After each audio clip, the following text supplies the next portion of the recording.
So 10th business studies 17th lesson 17.2 meaning of consumerism. Consumerismனா என்ன, அதோட meaning என்னன்னு அப்படி பார்க்க போறோம். A consumer, you must be, as a consumer you must be using goods and services for time to time, from time to time. You may have be having the experience of being exploited by the other suppliers. Sometimes they overcharge or supply inferior quality of goods and services. It is difficult to stop such exploitations by any consumer single-handedly. The intensity of such exploitation may be restricted if consumers become alter and collective. Take a stand against such malpractices. Self-effort on the part of consumers for safeguarding themselves is known as consumerism.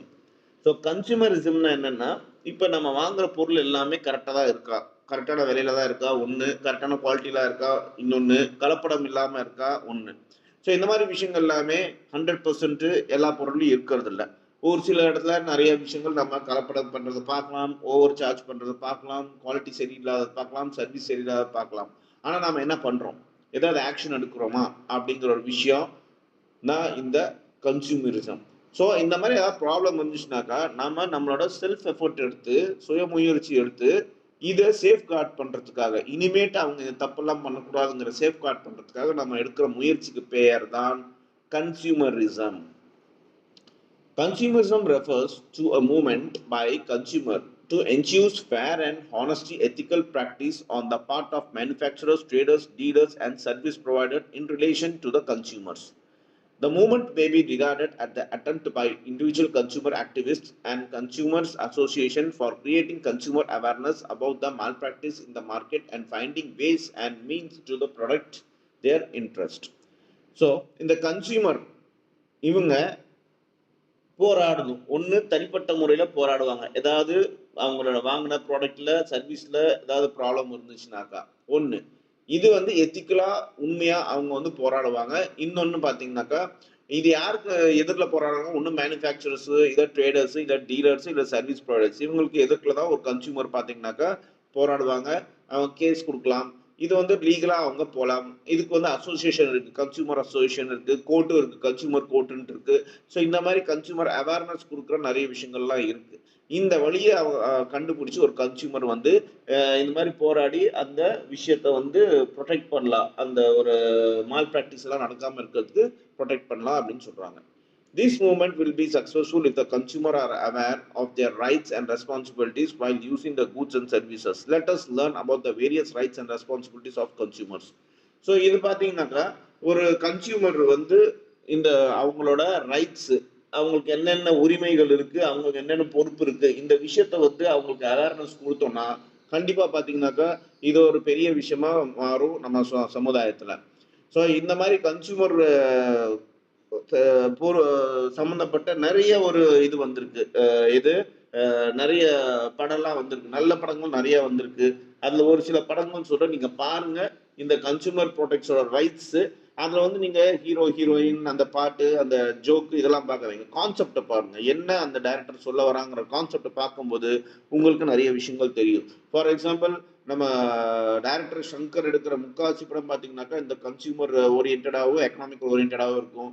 அதே மாதிரி இந்த traffic ராமசாமிங்கிற ஒரு இது இருந்துச்சு, படம் இருக்குது, அதையும் நீங்கள் பார்த்தீங்கன்னாக்கா உங்களுக்கு தெரியும். அதுவும் இந்த கன்சியூமர் ஓரியன்டாக தான் இருக்கும், எப்படி நம்மளோட ரைட்ஸ் என்ன இருக்குது ஏது இருக்குது அப்படின்னு சொல்லிட்டு. ஸோ இந்த மாதிரி நிறைய நல்ல படங்கள்லாம் இருக்குது. இது நீங்கள் பார்க்கும்போது உங்களுக்கு ஆட்டோமேட்டிக்காக தெரியும் எப்படி ஒரு கன்சியூமர் ரைட்ஸ் என்னன்னு தெரியும். Right. Consumer protection act 1986. 1986 consumer protection act, இது 1986 உருவாக்குனாங்க இந்தியாவில். அதில் என்ன சொல்கிறாங்க அப்படின்னா, consumer protection act provides for consumer protection more comprehensively than any other law. Consumers can seek legal remedy for a wide range of unfair practices, not only with respect of goods but also for deficiency in service like banking, insurance, financing, transport, telephone supply and electricity, of other energy, housing board and lodging, entertainment, amusement, etc. This act also includes provision for the establishment of Consumer Protection Council at the center of the state. For the settlement of the consumer disputes, the act has the semi-judicial system. It consists of district forum, state commission, and national commission for redressal of consumer disputes. This may be regarded as consumer court. சரி, இப்போ இந்த consumer protection ஆக்ட்ல என்ன சொல்றாங்கனாக்கா, ஒரு consumer வந்து காசு கொடுத்து அவர் வந்து வாங்குறாருனாக்கா, எந்த ஒரு பொருளாகவும் சர்வீஸோ அவர் யூஸ் பண்ணானாக்கா, அதுக்கு தரமான விஷயங்கள் கொடுத்தாக வேண்டியது அந்த சர்வீஸ் ப்ரொவைடர் இல்லை ப்ராடக்ட் மேனுஃபேக்சரோட கடமை, டியூட்டி, ரெஸ்பான்சிபிலிட்டி, பொறுப்பு. அதில் என்னென்ன வருதுனாக்கா, நீங்கள் பேங்க் சர்வீஸ் யூஸ் பண்ணாலும் சரி, இன்சூரன்ஸ் சர்வீஸ் ஆகட்டும், ஃபினான்சிங் சர்வீஸ் ஆகட்டும், டிரான்ஸ்போர்ட் ஆகட்டும், டெலிஃபோன் சர்வீஸ் ஆகட்டும், இல்லை எலக்ட்ரிக் எனர்ஜி ஆகட்டும், இல்லை ஹவுசிங் போர்டு சர்வீஸ் ஆகட்டும், இல்லை லாட்ஜிங் எங்கேயா போய் லாட்ஜில் தங்குறீங்க, இல்லை என்டர்டைன்மெண்ட் தியேட்டர் ஆகட்டும், மால் ஆகட்டும், இல்லை அம்யூஸ்மெண்ட் பார்க் ஆகட்டும், இங்கெல்லாம் போனீங்கன்னாக்கா நீங்கள் இங்கே யூஸ் பண்ணுற இடத்துல வந்து தரமாக இருக்கணும், உங்களுக்கு ப்ரொடெக்ஷன் கொடுத்துருக்கணும், எல்லா விஷயமும் இருக்கணும். இது ஒன்று. இதில் ஏதாவது ப்ராப்ளம் வந்துச்சுனாக்கா நீங்கள் ஆட்டோமேட்டிக்காக டிஸ்ட்ரிக்ட்ல ஒவ்வொரு டிஸ்ட்ரிக்ட்லையும் பார்த்தீங்கன்னா கன்சியூமர் கோர்ட்டுன்னு இருக்கு. அங்கே நீங்கள் வந்து லீகலாக போய் நீங்கள் அந்த சர்வீஸ் எந்த சர்வீஸ் சரியில்லையோ அது வந்து நீங்கள் ப்ரூஃபோட நீங்கள் பில்லோட ப்ரூஃபோட கொண்டு போய் கொடுத்தீங்கன்னாக்கா அந்த கன்சியூமர் கோர்ட்டில் உங்களுக்கு ஆக்ஷன் எடுப்பாங்க. அந்த கம்பெனி இல்லாட்டி அந்த பொருள் இல்லாட்டி மேனுஃபேக்சருக்கு எதிராக நமக்கு வந்து அவங்க ஆக்ஷன் எடுப்பாங்க. 17.3 Rights of consumers. கன்சியூமருக்கு என்னென்ன உரிமைகள் இருக்கு? You know that today consumer face various problems on account of competition in the market, mishandling advertisement, availability of inferior quality of the products and services, etc. Hence, protection of consumers' interest has become the matter of serious concern for the government as well as the public bodies. It is to safeguard the interest of the consumer that the government has recognized certain rights of consumers. In other words, if the consumers are to protect themselves from being exploited or cheated, they have to be given certain rights so that they are in the position to ensure that sellers of the goods and the service providers are more careful in dealing with them. For example, one of the rights of the consumer is the right of to choose. If you are aware of this right, you may ask different varieties of same products to be shown to you by the shopkeeper so that you can choose what you like. Sometimes shopkeeper try to sell a particular brand of a product on which they get higher commission on the sale. It may not be for the good quality, or it may be available the relatively lower price. This practice can be prevented if you exercise your right to choose the product and visit other shop if one shop does not have a large variety of the product. So என்ன சொல்கிறோம்னா, ஒரு right of consumer. இன்னைக்கு ஒரு consumer நாம எதை பார்த்து போய் ஒரு ப்ராடக்ட்டை வாங்குறோம்? அது ஆன்லைன்லேயே ஆகட்டும், இல்லை ஆஃப்லைன்லேயே ஆகட்டும், அட்வர்டைஸ்மெண்ட்ஸை பார்த்து வாங்குறோம். ஸோ இன்னைக்கு காம்படிஷன் அதிகமாக இருக்கனால இந்த மேனுஃபேக்சர்ஸ் எல்லாமே தவறான ஒரு மிஸ்லீடிங்கான ஒரு பொய்யான ஒரு அட்வர்டைஸ்மெண்ட்டை வந்து மக்களுக்கு காட்டுறாங்க. அது மூலமாக பார்த்தீங்கன்னா மக்கள் வந்து மயங்கி போயிட்டு இன்ஃப்ளூயன்ஸ் ஆகிட்டு, இன்னைக்கு இன்ஃப்ளூயன்ஸும் சொல்ல தான் நடக்குது. இன்ஃப்ளூயன்சர்ஸ் இந்த யூடியூப்ல பார்த்தீங்கன்னாக்கா, சோஷியல் மீடியாவில் பார்த்தீங்கன்னாக்கா இன்ஃப்ளூயன்சர்ஸ் ரொம்ப அதிகமாக இருக்காங்க. அவங்களும் பார்த்தீங்கன்னாக்கா மேனிபுலேட் பண்ணுறாங்க நிறைய கஸ்டமர், நிறைய அவங்க சப்ஸ்கிரைபர்ஸ் அந்த மாதிரி. ஸோ இதெல்லாம் பார்த்தீங்கன்னாக்கா நம்ம கன்சியூமர்ஸ் ஆக நாம தான் இதெல்லாம் தெரிஞ்சுக்கணும்.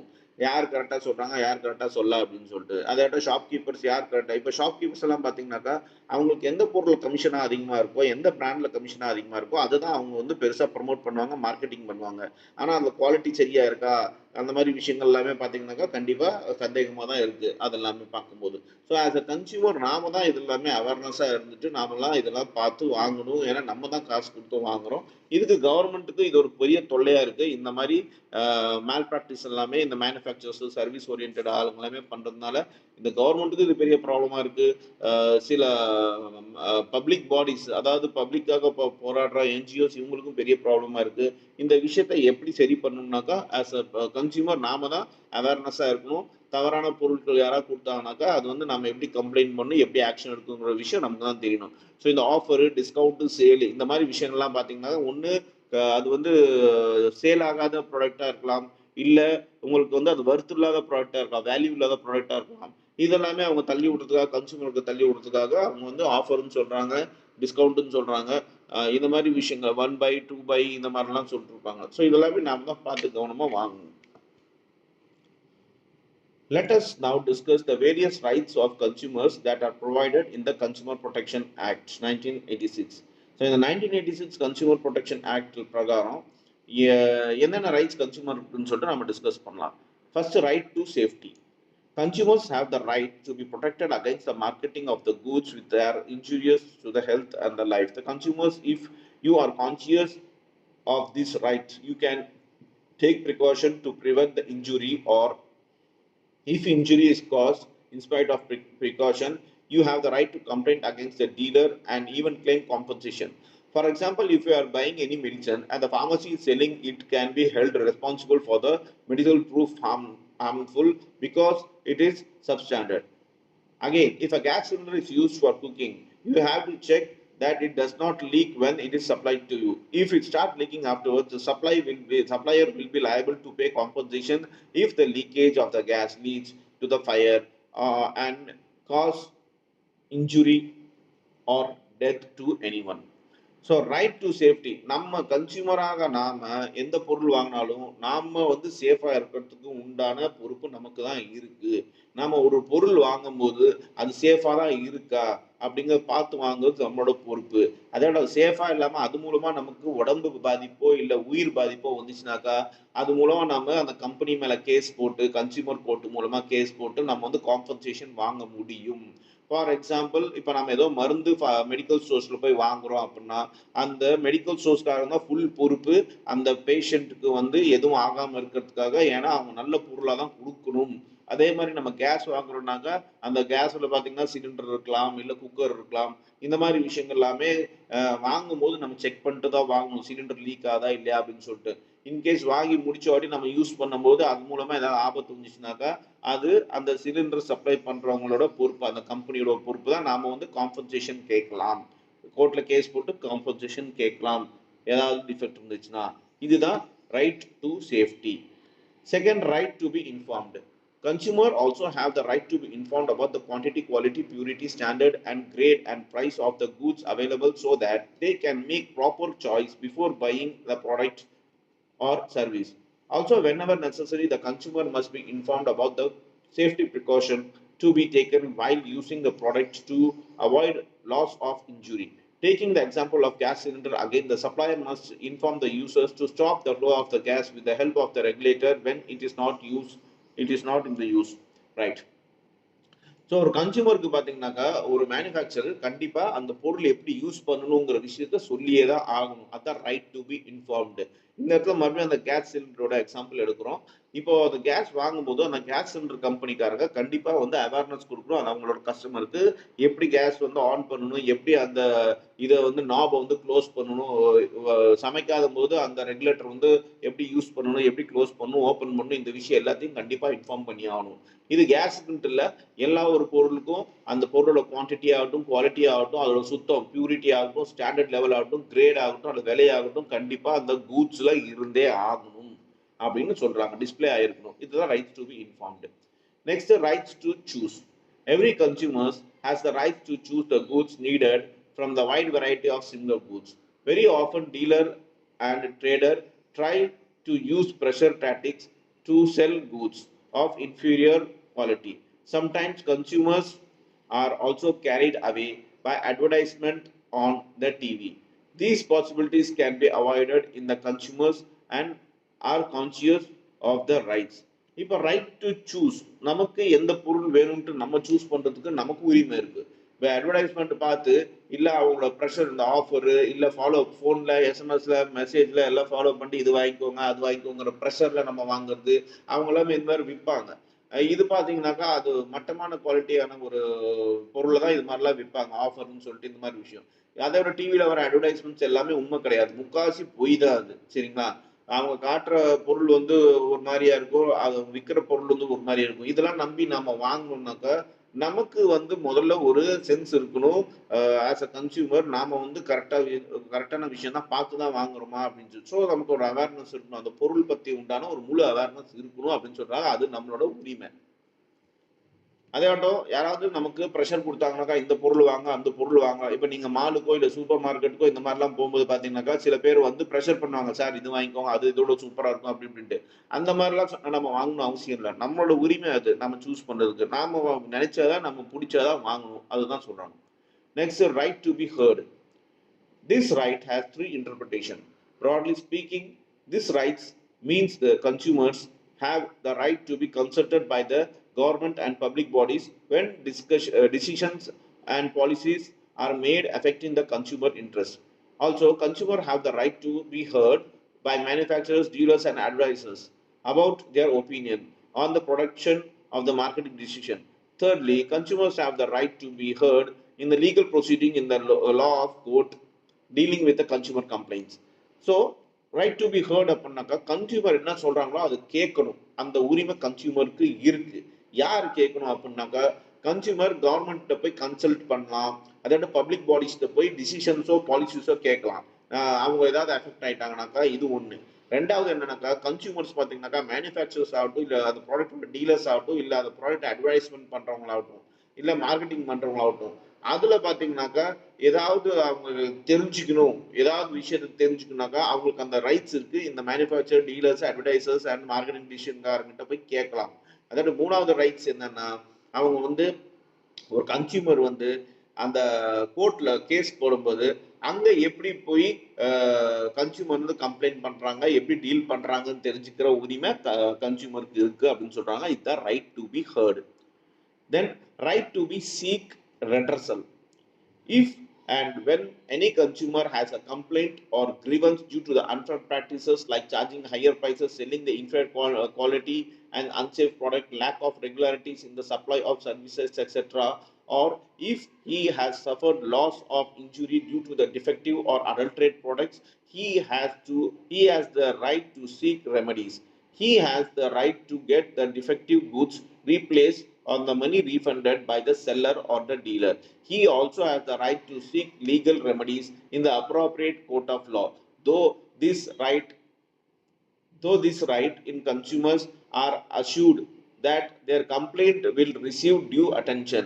This rights also provides for due compensation to consumers if they have suffered the loss or are put to inconvenience due to the fault of the suppliers of the manufacturer. So கன்சியூமருக்கு பார்த்தீங்கன்னாக்கா அவங்களுக்கு ஒரு மட்டமான ஒரு குவாலிட்டியான products suppose கொடுத்துருக்காங்க, இல்லை விலை அதிகமாக வச்சு அவங்களுக்கு ஒரு ப்ராடக்ட் கொடுக்குறாங்க, இல்லை அவங்களுக்கு வந்து ஒரு ப்ராடக்ட் ரெகுலராக சப்ளை ஆகலை, இல்லை சேஃப் இல்லாத ப்ராடக்ட் வந்து விற்கிறாங்க. இந்த மாதிரி விஷயம்லாம் இருக்கும்போது அந்த கன்சியூமர் எது மூலமாக லாஸ் ஆச்சுனாக்கா, சப்போஸ் அது பணமாக இருக்கலாம், இல்லை உடம்பு மூலமாக இருக்கலாம், ஹெல்த் இஷ்யூஸாக இருக்கலாம், இல்லை இன்ஜூரியாக இருக்கலாம், இல்லை டிஃபால்ட் அடல்ட்ரேஷன் அதாவது கெட்டு போன ப்ராடக்ட் சாப்பிட்டு உடம்பு கெட்டு போக இருக்கலாம். இந்த மாதிரி விஷயத்துக்கு எல்லாமே அவங்க என்ன பண்ணலாம்னாக்கா இந்த டிஃபெக்டடான கெட்டு போன பொருளை திருப்பி அந்த இதில் கொடுத்து கடையில் கொடுத்து மாத்திர உரிமை இருக்கு. இல்லை பொருளுக்கு இல்லைன்னா கூட எனக்கு பணத்தையும் திருப்பி கொடுங்க அப்படின்னு கேட்குற உரிமை இருக்கு. யார்கிட்ட செல்லர்கிட்டையும் டீலர்கிட்டையும் கன்சூமர் கேட்கணும் அப்படின்னு சொல்றாங்க. இதுல ஏதாவது சிக்கல் வந்துச்சுனாக்கா அவங்க வந்து கோர்ட் அப்ரோச் பண்ணலாம், சட்டத்தை அப்ரோச் பண்ணி அங்க வந்து அவங்க அந்த இவங்க மேல டீலர் மேல கம்ப்ளைண்ட் ரைஸ் பண்ணி அவங்க மூலமா காம்பன்சேஷன் கூட வாங்கலாம். இந்த மாதிரி நிறைய விஷயங்கள் வந்து ரீசெண்டா கூட நடந்திருக்கு. ஸோ இந்த மாதிரி நீங்க கன்சியூமருக்கு அந்த ஒரு உரிமை இருக்கு அப்படின்னு சொல்றாங்க. Next, right to consumer education. To prevent market malpractices, the exploitation of consumer awareness and education are essentially required. For this purpose, consumer association, educational institutions, and government policies makers are accepted to enable consumer to be informed and educate about relevant laws which are aimed at preventing unfair practices. B. The way in which dishonest traders and product producers may try to manipulate market practices to deceive consumers. C. How consumers can protect their own interests. And D. The procedure to be adopted by the consumer while making complaint. Steps have already been taken by many consumer organizations to educate consumers through pamphlets, journals, and posters. TV program also have also come to play an effective role in this connection. Okay, இப்போ right to consumer எஜுகேஷன்னாக்கா கன்சியூமருக்கு வந்து இந்த மாதிரி எல்லாமே ஒரு விஷயத்தை awareness கொடுக்கறதுக்கு education கொடுக்கறதுக்கு பார்த்தீங்கன்னாக்கா தெரிஞ்சுக்கிறதுக்கு ஒரு உரிமை இருக்கு. யாராவது தவறான ப்ராக்டிஸ், அதாவது பொருள்ல வந்து தவறான விஷயங்கள் எல்லாமே மால் ப்ராக்டிஸ் யூஸ் பண்ணாங்களா, இல்லை கன்சியூமர் நம்மளை வந்து எக்ஸ்ப்ளாய்ட் பண்றாங்களா, இல்லை இந்த அவேர்னஸ் எல்லாம் பார்த்தீங்கன்னாக்கா இந்த எஜுகேஷன் கண்டிப்பாக கன்சியூமருக்கு தேவை. இதுக்கு பார்த்தீங்கன்னாக்கா கன்சியூமர் அசோசியேஷனோ இல்லை எஜுகேஷன் இன்ஸ்டிடியூஷனோ இல்லை கவர்மெண்ட் பாலிசி மேக்கரோ பார்த்தீங்கன்னாக்கா நமக்கு எஜுகேட் பண்ணி ஆகணும். இதுல பார்த்தீங்கன்னா உங்களுக்கு என்ன சட்டம் நம்மளை வந்து கன்சியூமர்ஸை வந்து பாதுகாக்குது இந்த அன்ஃபேர் ட்ரேட் ப்ராக்டிஸ் மூலமா அப்படிங்கிற விஷயம் நம்ம தெரிஞ்சுக்கலாம். அப்புறம் இந்த பொய்யா இருக்கிற டிஸ்ஆனஸ்ட் ட்ரேடர்ஸ் அண்ட் ப்ரொடியூசர்ஸ் அவங்க எல்லாமே மார்க்கெட்டை மேனிப்புலேட் பண்றாங்க. அவங்க மூலமா நம்ம என்ன ஆக்ஷன் எடுத்து நம்ம வந்து நம்மளை பாதுகாக்கலாம் அந்த ஒரு விஷயம். அப்புறம் ஒரு மூணாவது விஷயம் பார்த்தீங்கன்னாக்கா ஒரு கன்சியூமர் தன்னைத்தானே எப்படி வந்து ப்ரொடெக்ட் பண்ணிக்கலாம் இந்த மாதிரி ஒரு அட்வர்டைஸ்மெண்ட்ஸ் ஆகட்டும் ஒரு தவறான விஷயங்களால அப்படின்னு சொல்லிட்டு அது தெரிஞ்சுக்கலாம். அப்புறம் ஃபைனலாக பார்த்தீங்கன்னா நாலாவது விஷயம் எப்படி வந்து இந்த கன்சியூமர் கம்ப்ளைண்ட் வந்து நம்ம கோர்ட்ல ப்ரொசீட் பண்ணலாங்கிற விஷயமும் நாம தெரிஞ்சுக்கலாம் அப்படின்னு சொல்றாங்க. ஸோ நிறைய விஷயங்கள் நிறைய ஸ்டெப்ஸ் வந்து ஆல்ரெடி எடுத்தாச்சு. ஆர்கனைசேஷன்ஸ் பல ஆர்கனைசேஷன் எடுத்துட்டாங்க. டிவி மூலமா, பேம்ப்ளெட்ஸ் மூலமா, ஜேர்னல் மூலமா, போஸ்டர்ஸ் மூலமா எல்லாமே இது கொடுக்குறாங்க. எஃபெக்டிவான ஒரு அவேர்னஸ் கொடுத்துட்டு இருக்காங்க நம்ம கன்சியூமர்ஸ்க்கு. ஆனா இப்ப இன்னொரு பெரிய விஷயம் சோஷியல் மீடியாலையும் பாத்தீங்கன்னா பெரிய லெவல்ல இந்த கன்சியூமர்ஸ்க்குமே ஒரு சில நல்ல யூடியூப் சேனல்ஸ் எல்லாமே இந்த மாதிரி அவேர்னஸ் எல்லாம் கொடுத்துட்டு இருக்காங்க. அதுல ஒரு 2 சேனல் நான் சொல்வேன். அதுல என்னன்னாக்கா தமிழ் சேனல்ல பாத்தீங்கன்னாக்கா நாட்டு நடப்புங்கிற ஒரு சேனல். அவங்க கன்சியூமர் அவேர்னஸ் இருந்தா ஃபுல் அண்ட் ஃபுல்லா கொடுக்குறாங்க. நல்லா இருக்கு. அதை நீங்க ஃபாலோ பண்ணீங்கன்னாக்கா உங்களுக்கு பாதி விஷயம் தெரிஞ்சிடும். இன்னொன்னு பாத்தீங்கன்னாக்கா அவங்களதே பாத்தீங்கன்னா தேநீர் இடைவேளைன்னு இருக்கு. இதுலயும் அவங்க அதே மாதிரிதான் பல வருஷமா நல்ல கண்டென்ட் எல்லாமே கன்சியூமருக்கு அவேர்னஸ் தான் கொடுத்துட்டு இருக்காங்க. ஸோ இந்த 2 சேனல் நீங்க ஃபாலோ பண்ணி நீங்க பாத்தீங்கன்னாக்கா உங்களுக்கு தெரியும் எப்படி நம்மளை பாதுகாக்கணும் அப்படின்னு சொல்லிட்டு. ஸோ நம்ம இது வரைக்கும் இந்த லெசன்ல இந்த 17th லெசன்ல பார்த்தீங்கன்னாக்கா இந்த கன்சூமர் ரைட்ஸை பற்றி நம்ம பார்த்தோம். இப்போ அடுத்த டாப்பிக்கில் அடுத்த செஷனில் அடுத்த டாப்பிக்கில் நம்ம பார்க்க போகிறோம்.